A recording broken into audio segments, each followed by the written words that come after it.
네, 오늘 하나님의 말씀은 구약성경 시편 23편 1절로 6절까지 말씀입니다. 본문을 한번 읽고 말씀을 들으시면 감사하겠습니다. 이 시간 예배드리는 여러분에게 하나님께서 큰 은혜를 부어주시기를 주님의 이름으로 축원합니다. 오늘은 하나님의 인자하심이 평생 나를 따릅니다. 이런 제목으로 함께 은혜를 나누겠습니다. 예나 지금이나 사람들은 미래에 대한 두려움으로 염려하고 걱정합니다. 그런데 오늘 본문의 다윗은 미래를 염려하지 않는다고 확신 가운데 결론을 내립니다. 이런 확신을 어디에서 얻을 수 있습니까? 내 평생의 선하심과 인자하심이 반드시 나를 따르리니 6절에 말씀합니다. 하나님의 선하심과 인자하심이 평생 나를 따른다는 것입니다. 어떤 일이 닥쳐도 하나님은 반드시 선하신 결과를 이끌어내신다는 것입니다. 우리가 미래를 두려워하지 않는 이유는 돈이 많아서도 아니고 건강해서도 아니고 미래에 대한 준비를 잘하고 있기 때문도 아닙니다. 우리가 두려워하지 않는 이유는 하나님께서 우리와 함께 하시고 하나님께서 우리를 돌보시기 때문입니다. 하나님의 선하심과 인자하심이 반드시 나를 따르리니 오늘 본문은 다윗의 시편인데 다윗의 인생에도 좋은 일만 일어나지는 않았습니다. 안 좋은 일도 많이 일어났습니다. 죽을 뻔한 일도 많이 있었습니다. 그러나 아무리 악한 일이 벌어져도 하나님은 거기서 선하심을 이끌어내십니다. 무슨 일이 일어나도 하나님이 다윗에게 선하심으로 함께 하시는 것입니다. 우리가 알거니와 하나님을 사랑하는 자, 곧 그 뜻대로 부르심을 입은 자들에게는 모든 것이 합력하여 선을 이루느니라. 로마서 8장 28절에 말씀합니다. 이 약속은 모든 사람에게 한 것이 아닙니다. 세상을 사는 누구에게나 모든 것이 합력하여 선을 이루는 것은 아닙니다. 하나님이 인도하시는 길을 걷기 싫어하는 자에게, 하나님이 보여주는 길을 따라가지 않는 자에게 이 구절은 선을 보장하지 않습니다. 하나님을 사랑하는 자에게, 하나님을 경외하는 자에게, 하나님의 뜻대로 부르심을 입은 자들에게, 하나님을 믿는 자에게, 하나님의 인도하시는 길을 걷는 자에게 모든 일이 합력하여 선을 이룰 것이라고 약속합니다. 어떤 어려움이나 예상치 못한 난처한 상황이나 실패나 재난에서도 하나님은 궁극적인 선을 이끌어내시는 것입니다. 예수님도 끔찍한 십자가 고난을 당하셨습니다. 얼마나 고통스러웠던지 나의 하나님, 나의 하나님, 어찌하여 나를 버리셨나이까 절규하셨습니다. 그러나 하나님은 십자가를 통하여 인류 구원이라는 선을 이루셨습니다. 우리가 두려워하지 않는 두 번째 이유는 하나님의 은혜가 우리 안에서 역사하기 때문입니다. 은혜가 무엇입니까? 은혜는 예수 그리스도 때문에 베푸시는 하나님의 부요하신 사랑이죠. 예수님 때문에 우리를 향해서 하실 수 있는 하나님의 역사인 것입니다. 은혜라고 하는 것은 우리가 필요한 모든 것을 아무 대가 없이 거저 주시는 것입니다. 다윗은 시편 103편에서 하나님의 은혜에 대하여 이렇게 찬양합니다. 내 영혼아 여호와를 송축하며 그 모든 은택을 잊지 말지어다. 그가 내 모든 죄악을 사하시며 내 모든 병을 고치시며 내 생명을 파멸해서 속량하시고 인자와 긍휼로 관을 씌우시며 좋은 것으로 내 소원을 만족하게 하사 내 청춘을 독수리같이 새롭게 하시는도다. 여호와는 긍휼이 많으시고 은혜로우시며 노하기를 더디하시고 인자하심이 풍부하시도다. 우리의 죄를 따라 우리를 처벌하지 아니하시며 우리의 죄악을 따라 우리에게 그대로 갚지는 아니하셨으니 이는 하늘이 땅에서 높음같이 그를 경외하는 자에게 그 인자하심이 크심이로다. 아멘. 오늘 본문 6절에 내 평생의 선하심과 인자하심이 반드시 나를 따르리니 말씀하고 있는데, 이 선하심과 인자하심은 하나님의 은혜를 말합니다. 다윗은 2세의 8번째 막내로 태어나 예수님이 태어나셨던 베들레헴이라는 산골 동네에서 살았습니다. 다윗은 양을 치며 사는 목동이었는데요. 다윗이 16살 정도 되었을 때에 사무엘 선지자가 와서 다윗에게 기름을 붓고 왕이 될 거라고 말합니다. 이것은 하나님의 큰 은혜였습니다.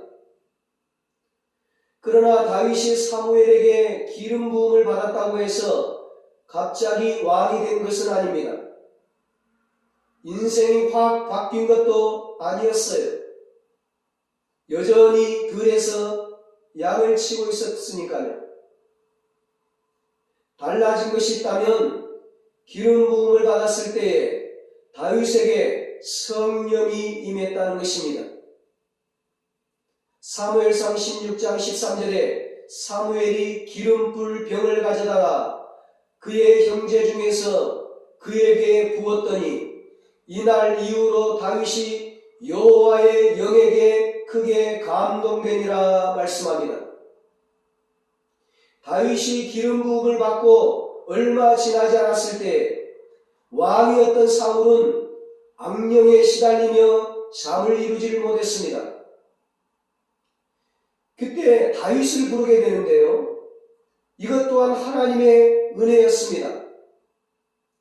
다윗은 사울 왕 앞으로 나아가서 수금을 연주했습니다. 악기를 연주했습니다. 그랬더니 수금을 연주했더니 악령이 떠나가는 거예요.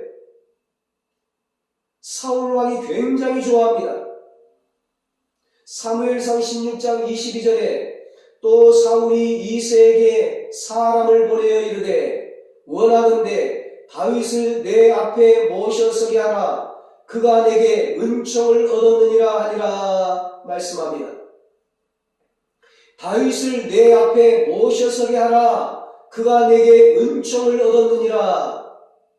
이것은 사울 왕이 다윗을 일방적으로 좋아하게 되었다는 것입니다. 다윗에게 성령이 임한 이후에, 다윗에게 기름을 붓고 성령이 임한 이후에 수금을 연주하니까, 악기를 연주하니까, 하나님께 찬양을 하니까 사울 왕에게서 악령이 떠나가고, 그때부터 사울 왕뿐만 아니라 모든 사람들이 다윗을 좋아하게 되는 거예요. 다윗이 기름 부음을 받은 후에 또 얼마 지나지 않아서 블레셋과 이스라엘과의 큰 전쟁이 일어났는데 그 골리앗이라고 하는 어마어마한 장수가 나타납니다. 다윗은 아버지의 심부름으로 전쟁터에 나가 있는 형들이 살았나 죽었나 알아보려고 아버지 심부름을 가게 돼요. 도시락을 싸들고 먹을 것을 가지고. 그때 골리앗이 하나님의 이름을 모욕하는 장면을 보게 된 거예요. 그 모습을 보고, 하나님을 모욕하는 그 골리앗을 보고 어린 목동이 견딜 수가 없었어요. 그래서 어린 목동인 군인도 아닌 이 다윗이 나가 싸우기로 결심을 합니다. 그때 다윗은 골리앗 앞에서 이렇게 외칩니다. 다윗이 블레셋 사람에게 이르되 너는 칼과 창과 단창으로 내게 나아오거니와 나는 만군의 여호와의 이름 곧 너가 모욕하는 이스라엘 군대의 하나님의 이름으로 너에게 나아가노라. 오늘 여호와께서 너를 내 손에 넘기시리니 내가 너를 쳐서 내 목을 베고 블레셋 군대의 시체를 오늘 공중에 세워 땅의 들짐승들에게 주어 온 땅으로 이스라엘의 하나님이 계신 줄 알게 하겠고. 아멘. 여호와께서 너를 내 손에 넘기시리니.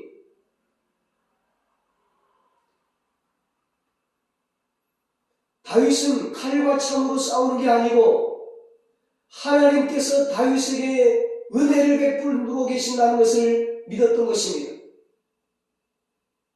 하나님이 다윗과 함께 하시고 다윗에게 은혜를 베풀어 주심으로 하나님이 싸우신다는 것입니다. 그 믿음으로 싸우는 거예요. 다윗은 키가 큰 골리앗 장수에게 집중하지 않았습니다. 하나님께서 너를 내 손에 넘긴다고 말하면서 오직 여호와 하나님께 집중했습니다. 다윗은 정말 다윗의 믿음대로 골리앗은 다윗이 던진 물맷돌에 맞아 죽고 말았습니다. 다윗이 골리앗을 죽이고 사울왕 앞에 섰을 때에 사울의 아들 요나단 왕자가 다윗을 굉장히 좋아합니다. 단순히 좋아하는 정도가 아니라 성경에는 자기 생명같이 사랑했다고 기록되어 있어요. 참 신기하죠. 원래 다윗은 사람들에게 많은 사랑을 받고자 하는 사람이 아닙니다. 다윗은 7명의 형들이 있었어요.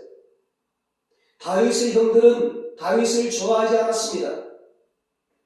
형들은 다윗이 위험을 무릅쓰고 자신들에게 음식을 주기 위해서, 먹을 것을 주기 위해서 전쟁터에 온 것을 두고도 큰 소리를 치면서 화를 냈습니다. 다윗이 하나님을 모욕하는 골리앗과 싸우겠다고 하니까 형들이 노를 바라며 집에 가서 양이나 치라고 합니다. 사무엘 선지자가 다윗 집에 왔을 때 이새에게 너희 아들 중에서 내가 왕을 세우겠다고 하니까 다윗의 아버지 이새는 첫째 엘리야, 둘째 아비나답, 셋째 삼마 순서대로 7 아들을 다 불렀지만 다윗은 부르지 않았습니다. 다윗은 그때 들에서 양을 치고 있었습니다. 그 당시 양은 굉장히 천한 사람만 치는 일이었거든요. 형들은 다 집에 있고 다윗 혼자 들에 나가서 그 양을 치고 있었어요. 아들 중에서 왕을 세우겠다고 하면 아들들을 다 불러야 되잖아요. 그런데 아버지 이새는 다윗을 부르지 않았어요. 다윗은 부모뿐만 아니라 형제들에게도 인정받는 사람이 아니었습니다. 다윗을 좋아하는 가족은 없었어요. 아버지 이새는 7째까지 아들을 사무엘 앞에 보였지만 사무엘은 자꾸 아니라는 것입니다. 다른 아들은 없느냐 물으니까 그제서야 이새가 이름도 모르는 막내 하나가 있다고 대답을 합니다. 다윗은 아버지에게 그저 이름 없는 막내 아들일 뿐이었습니다. 아버지의 사랑도 형제들에게도 사랑받지 못한 다윗이었는데 기름 부음을 받은 이후에, 즉 성령이 임한 이후에 사울 왕도 요나단 왕도 다윗을 좋아했습니다. 하나님의 은혜가 다윗을 따라다니는 것이죠. 다윗은 골리앗을 죽인 후에 백성들에게도 사랑을 받습니다. 이것을 사울 왕이 시기를 해서 다윗을 죽이려고 쫓아다닙니다. 다윗은 10년이 넘도록 사울 왕을 피해서 들로 산으로 도망을 다닙니다. 다윗에게는 2번이나 사울 왕을 죽일 수 있는 절호의 기회가 있었어요. 한 번은 다윗이 동굴 안에 숨어 있는데 사울 왕이 볼일 보려고 그 동굴 안으로, 캄캄한 동굴 안으로 들어오는 겁니다. 다윗과 함께 있던 사람들이 다윗에게 절호의 기회니까 사울 왕을 죽이자고 합니다. 그러자 다윗이 뭐라고 얘기합니까? 사무엘상 24장 6절입니다.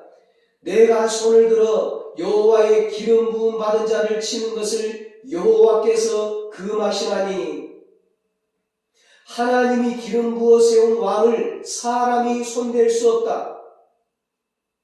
다윗은 도망다녀야 하는 그 위기의 순간 자신의 코앞까지 온 적을 죽일 수 있는 기회를 잡지만 다윗은 하나님께 집중합니다. 그래서 살려줍니다. 2번째로 다윗에게 사울을 죽일 수 있는 기회가 옵니다. 야밤에 습격을 해서 사울 왕이 자는 천막안까지 들어갔습니다. 성경에 보면 하나님이 사울 왕을 깊이 잠들게 하셨다고 기록되어 있어요. 너무 깊게 지금 잠을 자고 있으니 함께 간 사람들은 다윗에게 빨리 사울 왕을 죽이라고 합니다. 그때도 똑같이 얘기해요. 하나님의 기름 부음 받은 사람을 손댈 수 없다. 다윗은 여전히 하나님께 집중합니다. 다윗은 10년을 넘도록 사울 왕을 피해 도망다녀야 했지만 날마다 하나님께 집중했습니다. 다윗이 사울 왕을 피해 다니며 떠돌이 생활을 한 지 14년 정도 지났을 때에 사울 왕이 블레셋과의 전투에서 죽게 됩니다. 그러자 백성들이 다윗을 헤브론 지역의 왕으로 추례를 합니다. 이것은 다윗이 왕이 되기 위해 자신 스스로가 노력한 것이 아닙니다. 무슨 선거운동을 하거나 백성을 선동한 것이 아닙니다. 모든 것이 하나님의 은혜였습니다. 모든 것을 다 하나님이 하신 일이었습니다. 이 다윗이 헤브론 지역의 왕이 된 지 7년 반이 지나서 마지막 남은 사울 왕의 아들 이스보셋이 살해를 당합니다. 이제 사울 왕가가 몰락을 하는 거예요. 사울의 자녀들이 한 명도 없어요. 그때 이스라엘 전 지역의 장로들이 다윗을 찾아와서 이제는 헤브론 지역뿐만 아니라 이스라엘의 전체 왕이 되어달라고 부탁을 합니다. 그래서 다윗이 이스라엘 전체 왕이 됩니다.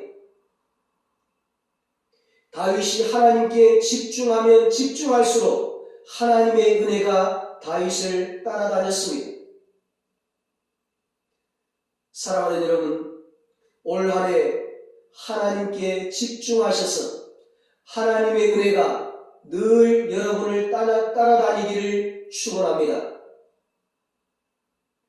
다윗은 자신의 이런 인생을 되돌아보면서 시편 중에 진주, 시편 중에 보배라 일컬어지는 오늘 본문 시편 23편을 쓰게 됩니다.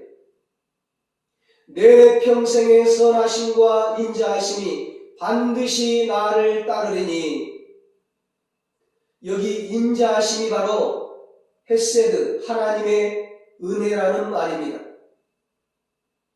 다윗이 비록 파란만장한 삶을 살았지만 그러나 다윗의 인생에는 언제나 하나님의 인자하심이 따라다녔습니다. 평생 하나님의 은혜가 따라다녔습니다. 아침에 집을 나서기 전에, 아침에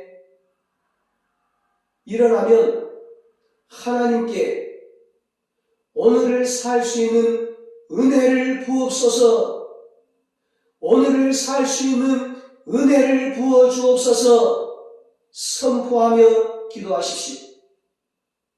하나님의 은혜가 여러분을 따라다니게 될 것입니다. 선포할 때 어둠이 떠나게 될 것입니다. 두려움이 사라질 것입니다. 순식간에 좋은 상황으로 바뀌게 될 것입니다. 사랑하는 여러분, 예수 믿는 자에게는 세상 사람들이 모르는 특별한 것이 있습니다. 그것이 바로 하나님이 베푸시는 은혜입니다. 하나님의 은혜가 따라다니기 때문에 자신감을 가지십시오. 단 하루도 우울하게 살지 않기를 바랍니다. 기죽어 살지 않기 바랍니다. 우리에게 매일매일 하나님의 은혜가 따라다닙니다. 우리는 하나님의 은혜로 천국에 들어갈 것입니다. 내 평생의 선하심과 인자하심이 반드시 나를 따르리니 하나님의 선하심과 인자하심이 우리를 따르는 것은 몇 달이 아니라 평생입니다. 하나님의 선하심과 인자하심은 주었다가 거두었다가 하는 것이 아닙니다. 하나님은 여러분이 만나는 어떤 사람들처럼 변덕을 부리는 분이 아니십니다. 우리가 미래를 두려워하는 것은 앞날에 무슨 일이 일어날지 모르기 때문입니다. 그러나 예수님을 믿는 자들에게는 하나님이 언제나 함께 하십니다. 하나님의 선하심이 우리의 필요를 채워주시고 우리를 보호해 주십니다. 하나님의 인자하심이 우리를 회복하시고 치유하실 것입니다. 이 시편 23편은 목양의 시입니다. 여호와는 나의 목자시니 양은 목자가 앞서 인도합니다. 양은 목자만 믿고 따라가면 됩니다. 목자의 인도를 받으면 됩니다. 그러면 삽니다. 그러면 생명을 얻고 더 풍성한 삶을 살게 됩니다. 푸른 풀밭과 쉴 만한 물가로 인도함을 받게 되는 것입니다. 목자 되시는 선한 목자 되시는 그 하나님이 우리와 함께 하심을 믿고 선한 목자 되시는 주님을 따라가는 성도 되시기를 축원합니다. 마지막 세 번째로 우리가 두려워하지 않는 이유는 하늘나라가 기다리고 있기 때문입니다. 새하늘 새 땅 천국이 있기 때문입니다. 내가 여호와의 집에 영원히 살리로다 6절 마지막에 말씀합니다. 여호와의 집은 성전을 말하기도 하고 천국을 의미하기도 합니다. 하나님은 우리 생애를 위해서 놀라운 계획을 갖고 계십니다. 선하심과 인자하심이 우리 사는 날 동안 뒤따를 것입니다. 그것이 끝이 아닙니다. 마지막에는 더 놀라운 것이 기다리고 있습니다. 다윗은 마지막 문장에서 우리를 위해 하늘나라가 준비되어 있다고 고백합니다. 지금 여러분의 삶이 아무리 행복해도 최선의 것은 아직 오지 않았습니다. 최상의 것은 아직도 도래하지 않았습니다. 그것이 무엇입니까? 이 세상에서 경험하지 못하고 누리지 못한 최고로 좋은 것이 무엇입니까? 고린도후서 5장 1절에 말씀합니다. 땅에 있는 우리의 장막집이 무너지면 하나님께서 지으신 집, 곧 사람의 손으로 지으신 것이 아니요 하늘에 있는 영원한 집이 우리에게 있는 줄 아느니라. 아멘. 언젠가 우리의 육신은 허물어질 것입니다. 이 육신의 몸은 끝장을 고할 것입니다. 하지만 그것이 우리의 삶의 마지막이 아닙니다. 여러분은 둘 중 한 장소에서 영원을 보낼 것입니다. 천국에서 보내든지 지옥에서 보내든지 해야 합니다. 둘 다 실제하는 장소입니다. 여러분은 영혼을 천국 아니면 지옥에서 보내야 합니다. 여러분의 몸은 죽지만 영혼은 죽지 않을 것입니다. 예수님 재림 때 몸도 영원히 죽지 않을 신령한 몸으로 부활할 것입니다. 우리는 영원히 살도록 영원하도록 만들어진 창조되어진 존재입니다. 영적인 존재입니다.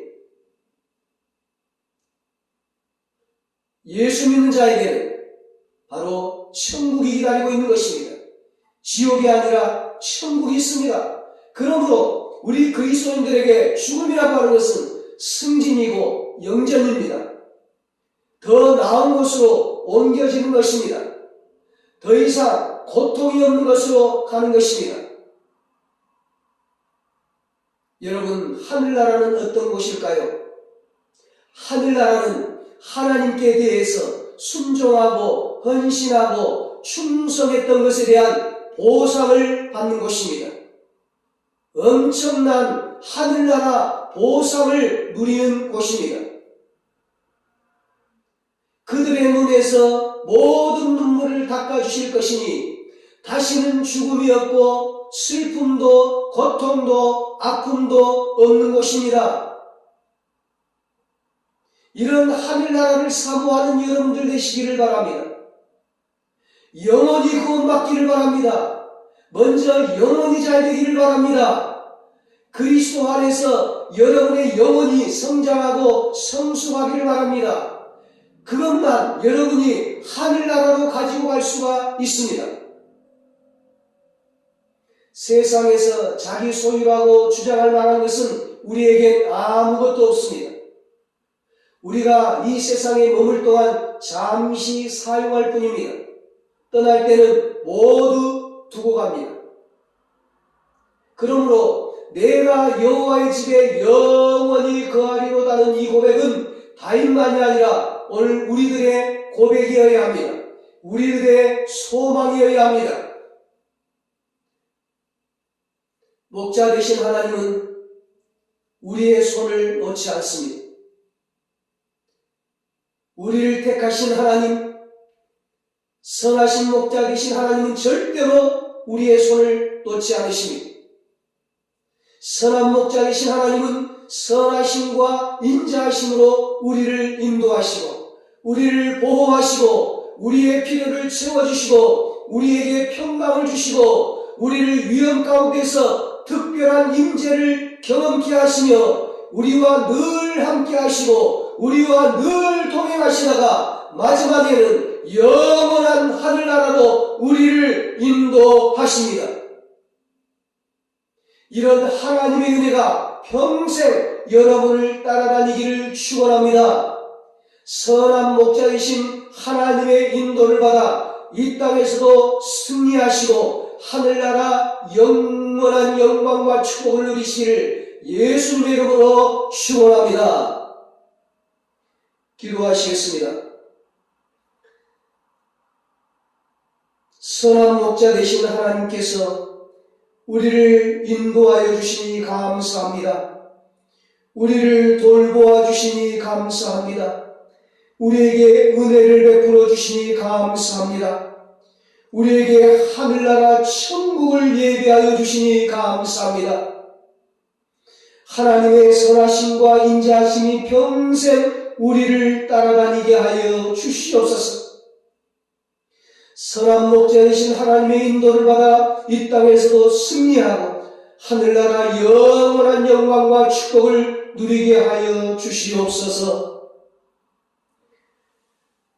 이제는 우리 주 예수 그리스도의 무한하신 은혜와 하나님의 사랑하심과 성령님의 위로하시고 교통하시고 영원토록 함께 하시는 은혜가 선한 목자 되신 하나님의 인도를 받아 이 땅에서도 하나님의 은혜로 승리하시고 하나님의 은혜로 하늘나라 천국에 들어가서 영원한 영광과 축복을 누리며 살기로 다짐하는 사랑하는 모든 성도들과 저들의 가정과 자녀들과 사업과 직장 위에 이 나라 이 민족 위에 이제로부터 영원토록 함께 있을지어다. 아멘.